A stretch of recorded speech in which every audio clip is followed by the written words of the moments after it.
I don't know if there's a better way, but now you should be able to I'm record. recording. Okay, Okay, then very recorded. I'm gonna try to get out of here. Okay. Thank you. Well, that Okay. was a nice visit. Yes. So I've been thinking a lot about how to make this transition. And it seems that Western culture doesn't really have a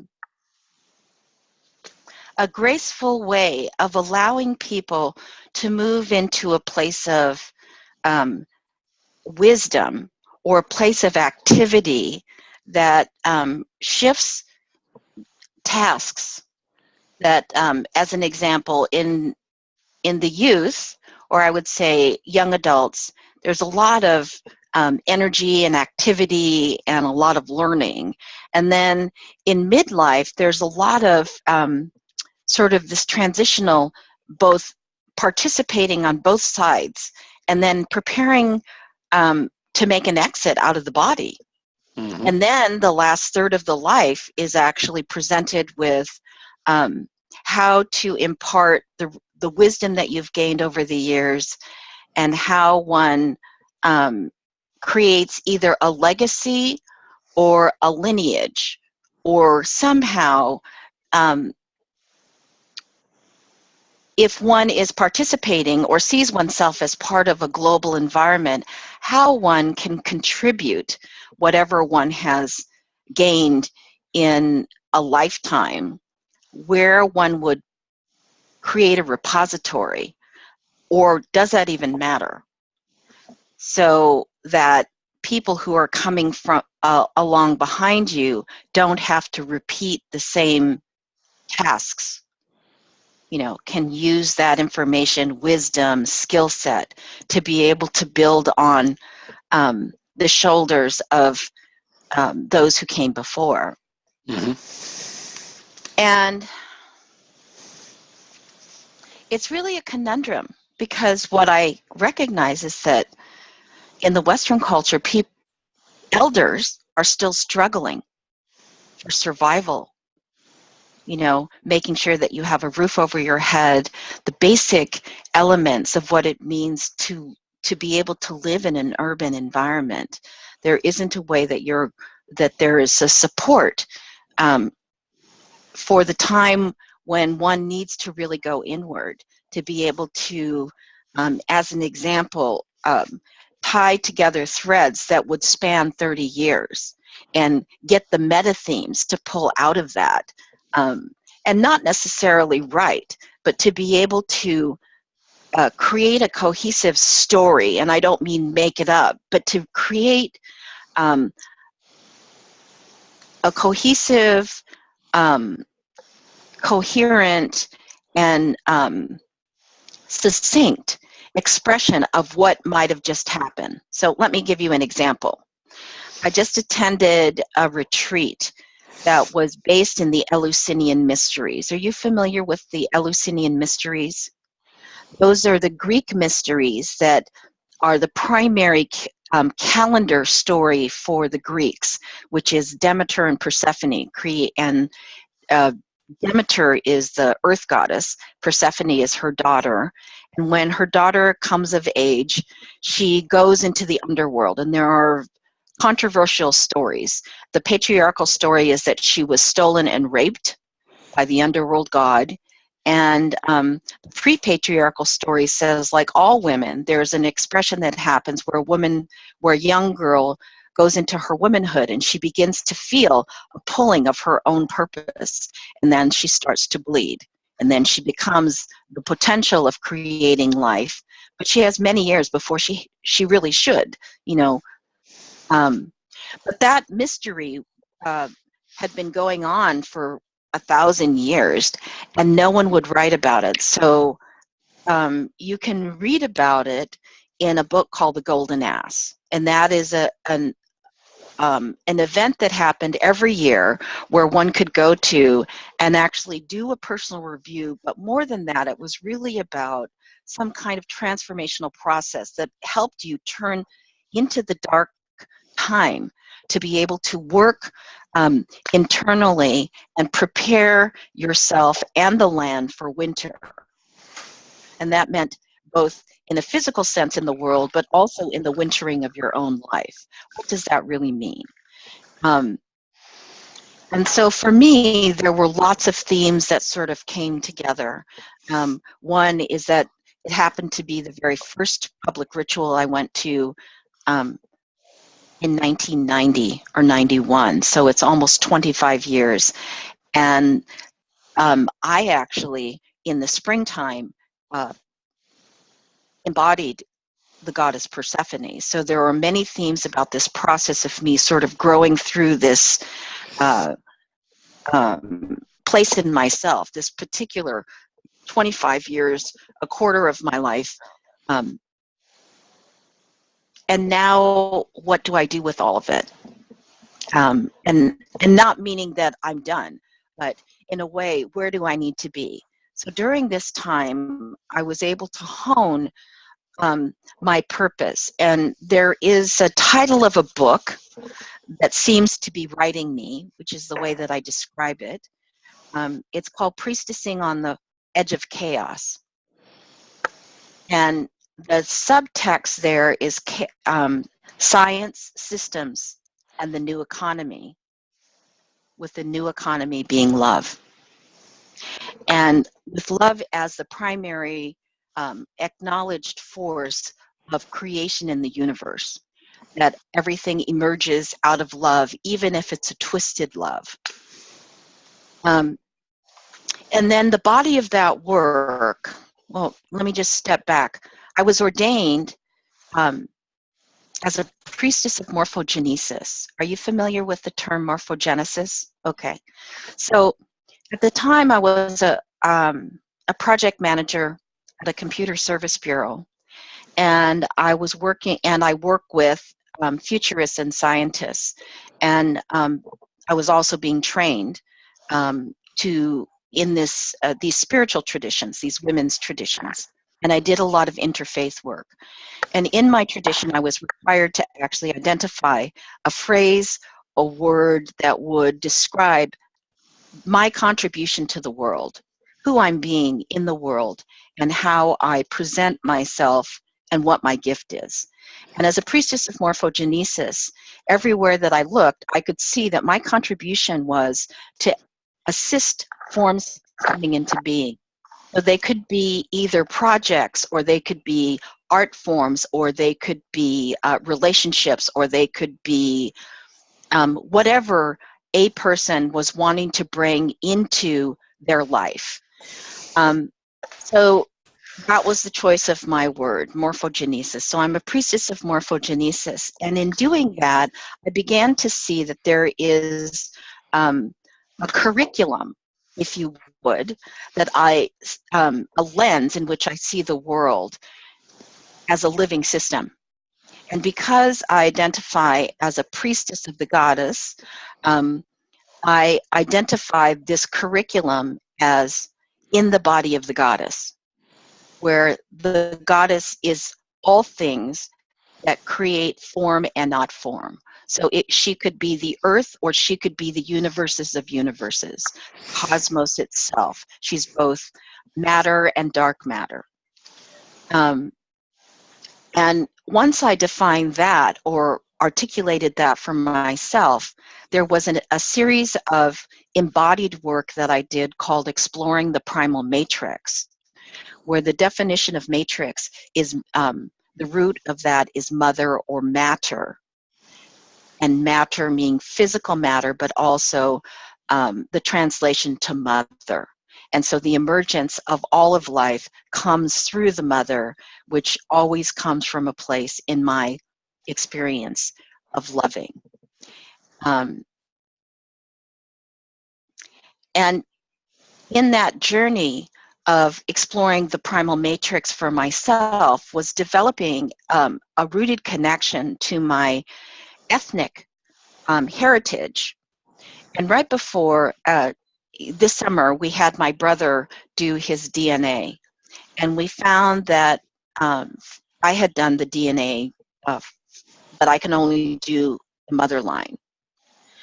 And I found that my brother, our family is 100% Oceania, and Southeast Asian, with the last stops of the DNA changing about 30,000 years ago.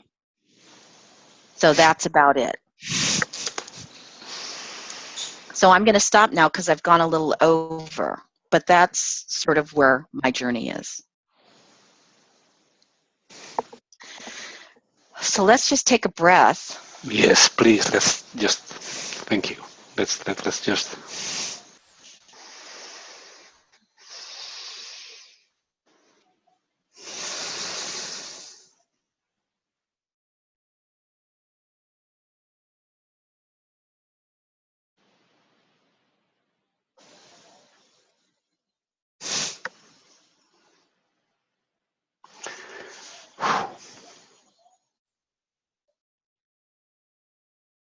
Thank you. That's a lot. Yeah, I know. In 10 minutes. Yeah. 11 and a half minutes. Oh, who cares? Okay. So let's shift. Yes, I'm trying to share, but it's a lot to take in, and I'm kind of impressed as well. It's I love it. Okay, hang on one second. Yes. Okay.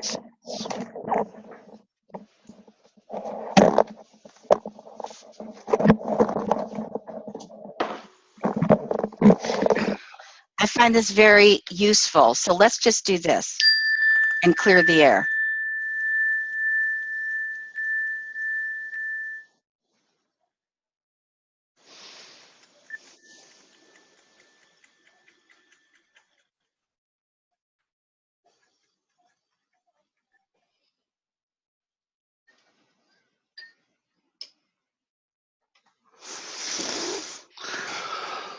Okay.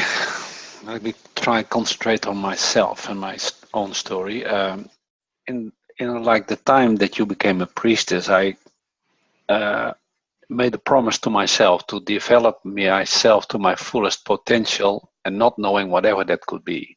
And I'm still working on that today. And I'm kind of going between two extremes at this point in my life. At one point, I'm trying to get my personal life in order and my personal development.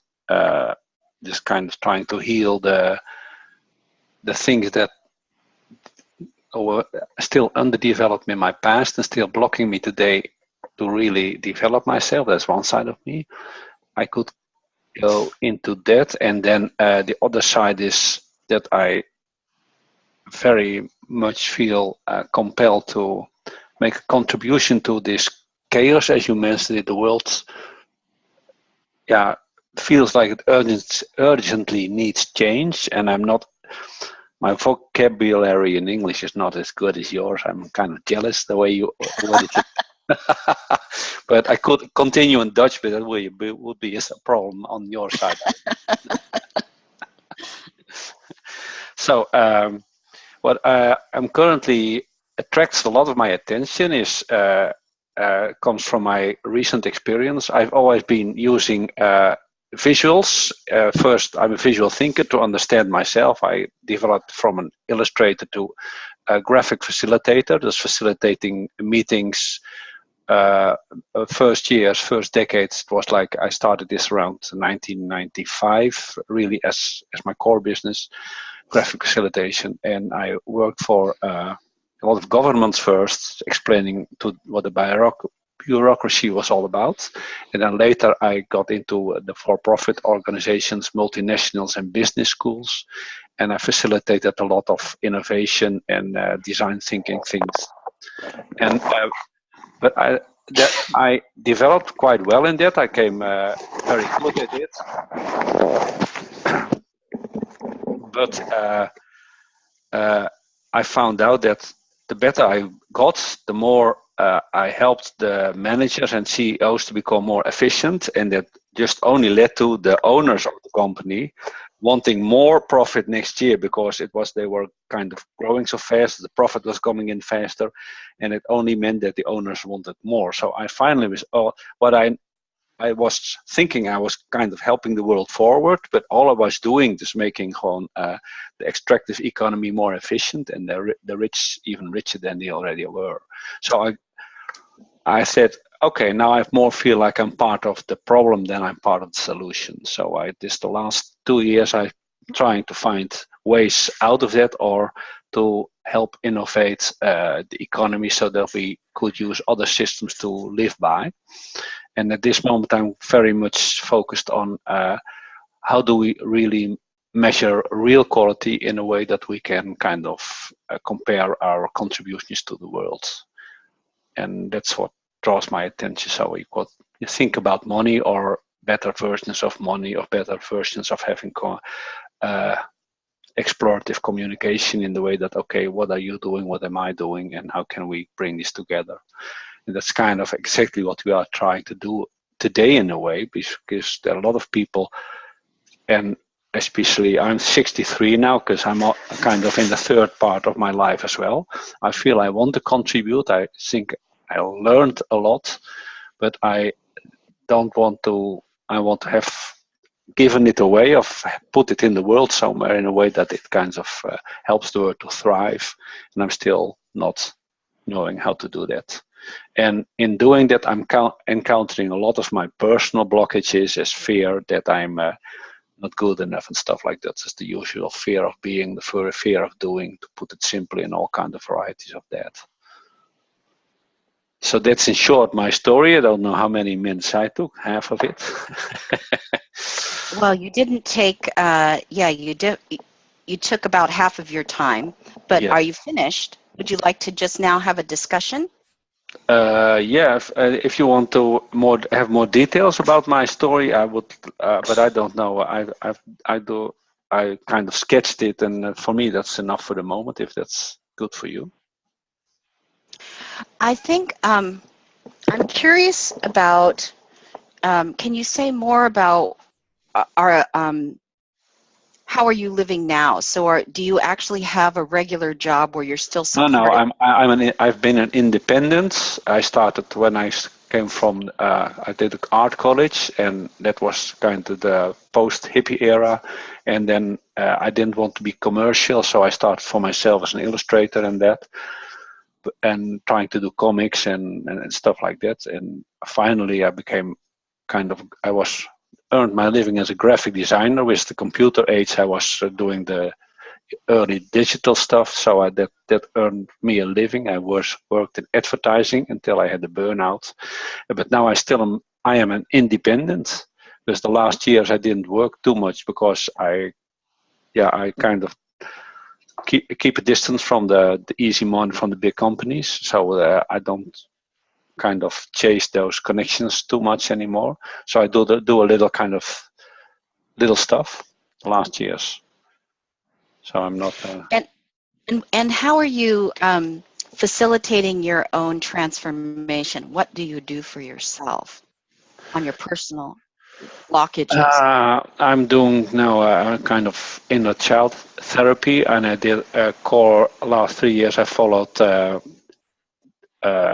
something called sexual grounding, about acknowledging the fact that I'm one of the results of people having sex, and what is that they're still a person, and being denied in the Western civilization, that that's kind of stuff that becomes taboo, and there's all kind of blockages emotionally and stuff. I worked on that last few years, so I did some therapies. And do you feel that that's helping you? Yes, I do. Mm. And what kind of physical things do you do? Do you do any kinesthetic things, dancing? I go dancing as much as I can. 5 rhythms probably. I do that almost weekly, and I go to parties where I can dance until I'm very tired and happy, and have engaged people. Yeah, I love Gabriel Roth.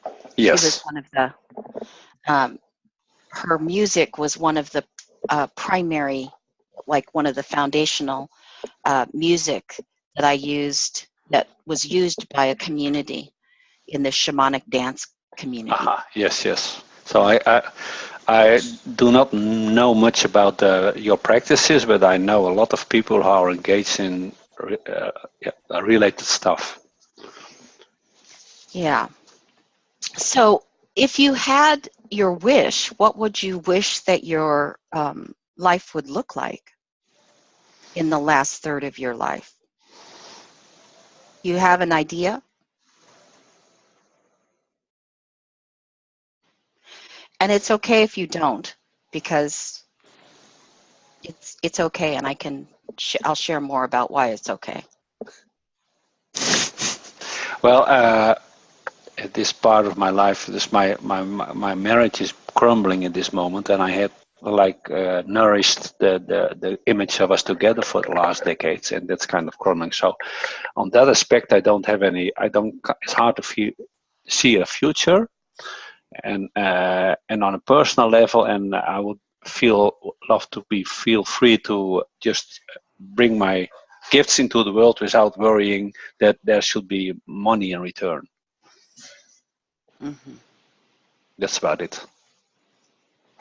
Have you spent any time talking with Heiner about his gift economy fantasies? Not fantasies, but Yeah, his no, not with Heiner yet, theory. but a lot of other people as well. And I last few weeks, and there was a kind of an effect of some Skype call as well. Well, it might be in your group that I'm.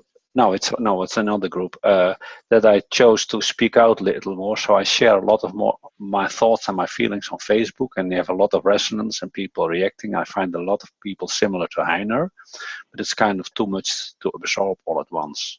There's so much information. Mm-hmm. Yeah, it's true. There seems to be sort of like a growing edge where people are very interested in what I call the gift economy. Yes. But it also is in the indigenous communities. They identify it by the mainstream community as subsistence living, which is you don't take more than you need, but you're always given what you're needed. So you have a place to live, you have food, you have all the resources. And I was at Standing Rock, the big. I saw that. I followed it on Facebook. And so one of the things about Standing Rock is the whole community is based in the gift economy, and we are supported by the people who believe in the project. And so when you go into the encampment, you don't need any money at all.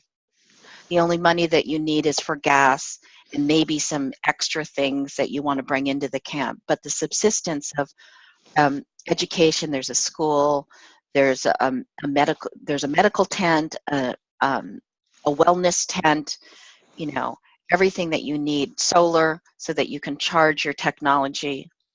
Yes. If people are pooling their resources, there's a sudden wealth for everybody. Right, exactly. So that is definitely a possibility. I know. One of the things that I recognized for myself was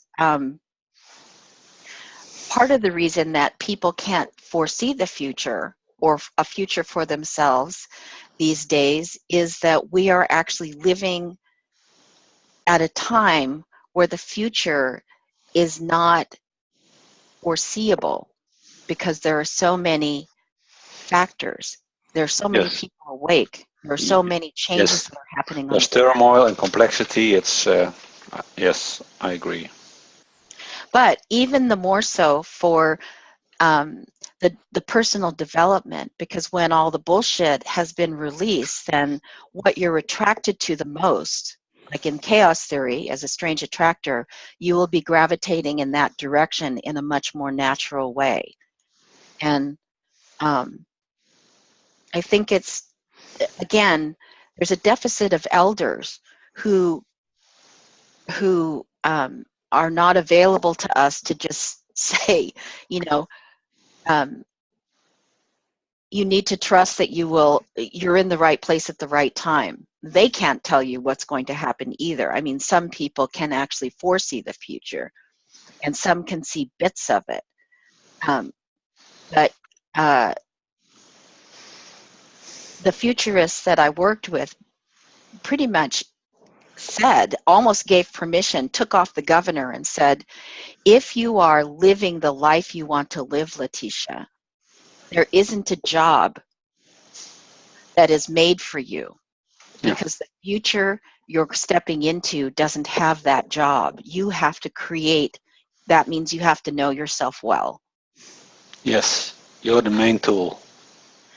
And it's not from the narcissistic point of view, but it really is from the place of humility, self-reflection, an embodied sense. It's not just an intellectual construct, but those things need to have this.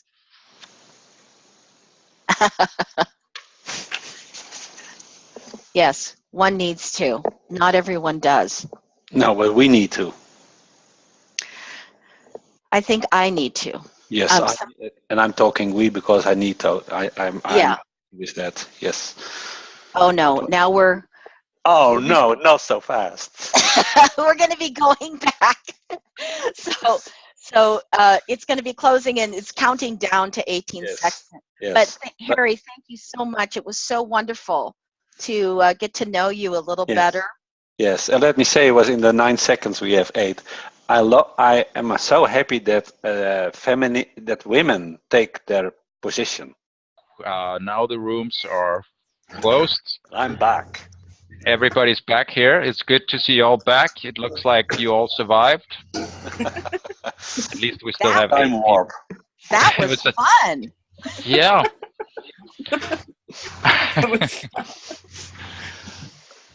Cool. And I notice I still have the breakout room thing, so I could click a button and then everybody would be back there. Sir, I need to break out.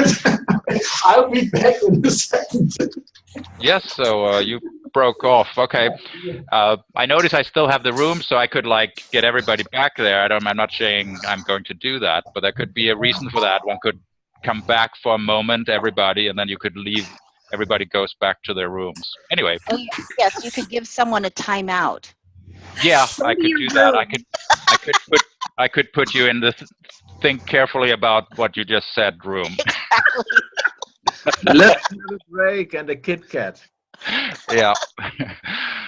Okay, so tell me how that worked for you guys, and maybe we should like talk a little bit in each group on what came out of it, if anything, or how did that go?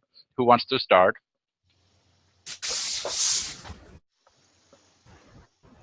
Okay, I'll start. So I was a pair with Fleming. I found the exercise, or the experiment, sorry. I found the experiment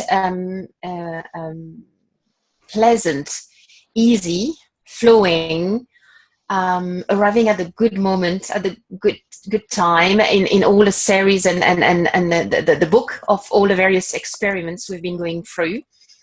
Changing the formula, being only a pair rather than all the mosaic of all of us. What was good, it helped me to focus maybe a little bit more, or to be more aware, or yes, and obviously to learn the person I was with better. Yeah, I'll be back. Wait a second.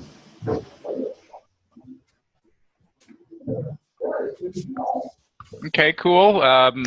Somebody should maybe mute their connection. Anyway, cool. Thank you, Sophie. Anybody else? Another group?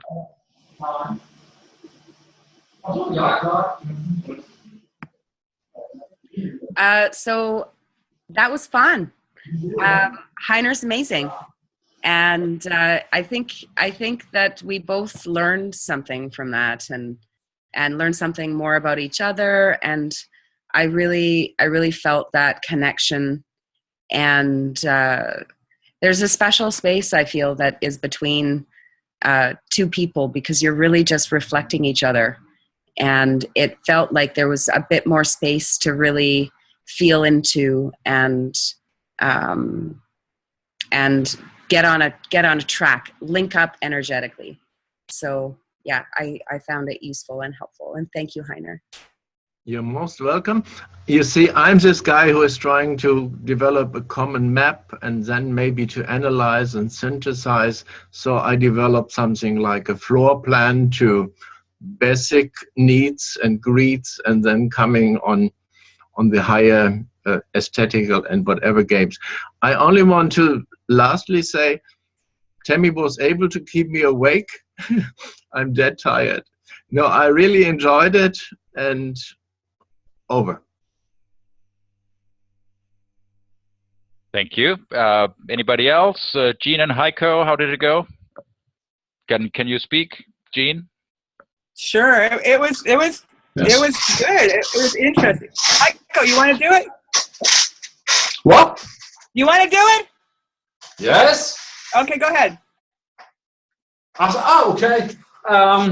Okay. We realized just to be like one is okay, and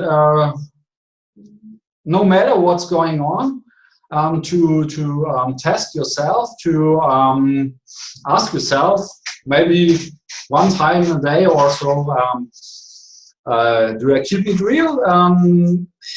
Is okay, and it doesn't matter to make a thing like a handbook or so. Okay. There are enough very excellent good handbooks which work, and so just read one of them or two and live yourself. It doesn't live it.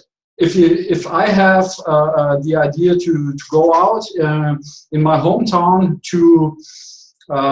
to find out old things for this time and for future, to reconnect, to repair some old stories, it's not because of the stories, it's just this is how I'm living now, and it's take action, not talk that much. And I feel sometimes embarrassed, but or ashamed, and I know I'm much more introverted.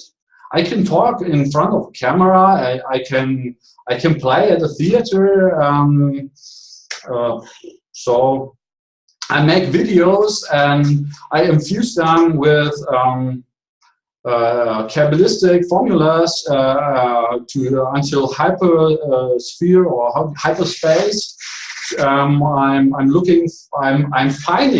looking out for this, but I'm finding some artists or so. I'm just walking around there, and then I use this point of interest, and then I infuse these videos, for example. But and everybody who watches these videos gets his bam as much as he can have and what he needs. Okay. So, cool. Okay. Yeah, and 2 homepages, and I'm building them up. I got Transform Yourself Now, Point International. So I think somebody from India called me, and he wanted to start a very interesting NLP whatever session with me. We are partners, and so. And I said, okay, yes, I am my partner. And so I'm looking. If somebody wants to spread his seeds on this page as an outbreak room, so possibilities for people who want to break out and an interconnection. It's a good name. It's international, and this is what we are looking for. Intergalactical wasn't available now, but I think this will come, and so yeah. At the crossroads, without any devil, this time is over, and the devil isn't what the people said about him. So things who are taboo aren't really taboo. We found out they are only wild and evil because regional moral codes were once okay, but now not. And this is a normal thing. Like anybody has to go to the loo and so, and look that he's a little bit healthy on any level, and everybody can improve. And we remember anyone with what we are doing, how powerful we really are, and that we also need a body who is good looking, or just for people who are on this fixed level that a body has to look good and healthy. Okay. But we are the Trojans, excuse me. We are like Trojan horses. Like others put some shit inside, we put some medicine. What's good medicine? And we test it, and we update our things that we are doing. This is responsibility, I think. So, thank you very much, Heiko. Great. So, okay. Thank you, Heiko and Jean. Now, next one is Letecia and Harry. Let us know how it went.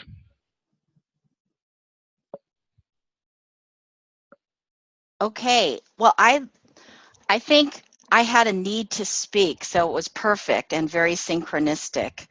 What I found is that Harry and I seem to be in the same, like, third destiny, if you will, and looking at life from a particular perspective, in a holistic way, not from just a task-oriented, project-oriented place, but from oh, he's holding up his sign. Hold it up a little higher, Harry. It says, remember, embody your fundamental intention.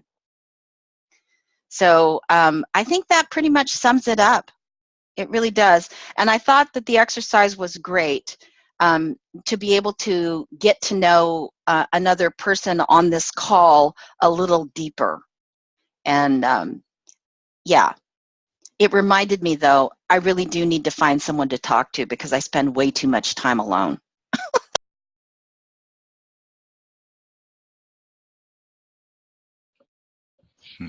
Letecia, you can always get in touch. So yeah, any of you are of course free to talk with each other when we're not having a meeting. Of course, it's a free world. It is? Yeah. Well, it's what somebody told me. I'm not totally sure about it. Yeah, let's test it. How was it for you, Fleming? It was very nice, I think. Yeah, what should I say? I felt like I talked mostly about myself. Well, that was all right in my part, kind of thing. I think it's a useful format to get to know each other better in a way that we don't take time to do otherwise. Like each two individuals have a different chemistry, so it's different things you touch on. Like when we're in a group, even if it's a fairly intimate group like this, we have a group persona that's a little different from how you are in connecting with one person. So I think some things might come out of it that are a little more maybe real or intimate or something. And I'm just wondering how that can be sort of folded back into the whole. Because there's maybe a difficulty in how do you report sufficiently on what happened between two people, because it is not just a conclusion or an agreement or something. So so I'm not sure, but I think I like it as something to do, that I think cover some aspects we don't otherwise do. So so I like it. So what else? How did it, as an experiment, is this a good thing? Do we want to do that once in a while, or what do you think? Well, I just wanted to say, I love the fact that your face showed up in our conversation when you interrupted us. Yeah, it was fun. Like somebody entering the room. That was fun, yes. Yeah, it was excellent. I loved that part. Well, we could maybe play with that. I thought it was kind of cool too. Yet suddenly you teleport between different rooms, and I think maybe, yeah, I don't know if all of us being co-hosts, if maybe we could all do it, or maybe it was only me. I'm not sure. Like, I think it would be ideal if we could like jump around between rooms. Yes, then there we could really have an open space. You could have a larger group even than did, and then you have open space. If there's something, you go into a breakout room. If there's not interesting, then you leave. Yeah, yeah, I would like that, and I'm not totally sure if the software handles that. We are experimenting. We might do another one. Maybe this jumping between rooms is like mental locomotion, and we should not only go to the next room, but to the next level, to the next situation. And the other point, there is open space online since 15 or whatever years, and Gabriele here in Berlin was developing it. It is a very nice tool to take this environment and then follow the structure like we do now here with 8 people, with 8 groups. So this software is available, and I think they are still quite successful, but still also it needs some caring on how to handle a group. So a dialogue is nice, but what is a polylogue? And who is controlling? I think I'm curious to see what the other recordings are, because even though it is a personal dialogue between 2 people who are sharing from a very deep place, me watching room 1, room 3, and room 4, I get to know deeply about each room. And that's more than I would learn. We wouldn't have the time for that if we did it sequentially. So I really like this format in a very particular way, because if I'm really wanting to get to know you, then I will take the time on my own time. Yes. And not require everyone to sit through all of the different people, because there's 8 of us. That's 80 minutes that each of us would be speaking. And then another, you know, I mean, that's just, so this way, to me, it's much more efficient in the way that we go deep and broad. And you mirror somehow, because when I from outside look at these 2 people speaking, then I reflect on how the moderator was handling it. So you see all the intentions and approaches. So as far as the technical stuff, was everyone able to record their sessions? I think so. That will turn out as soon as you stop, you'll stop recording. I think once Fleming gave us the actual permission, he had to come into our room. Yeah. Yeah, that was a little weird. I couldn't find a way of doing it from the outside. It didn't show up before I barged unannounced into your room with my face and everything.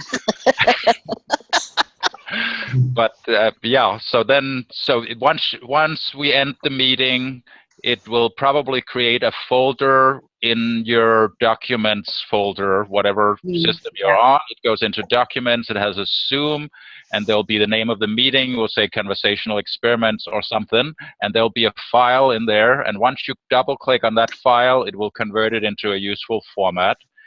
I normally upload to YouTube an unlisted video. I suggest each of you to do the same.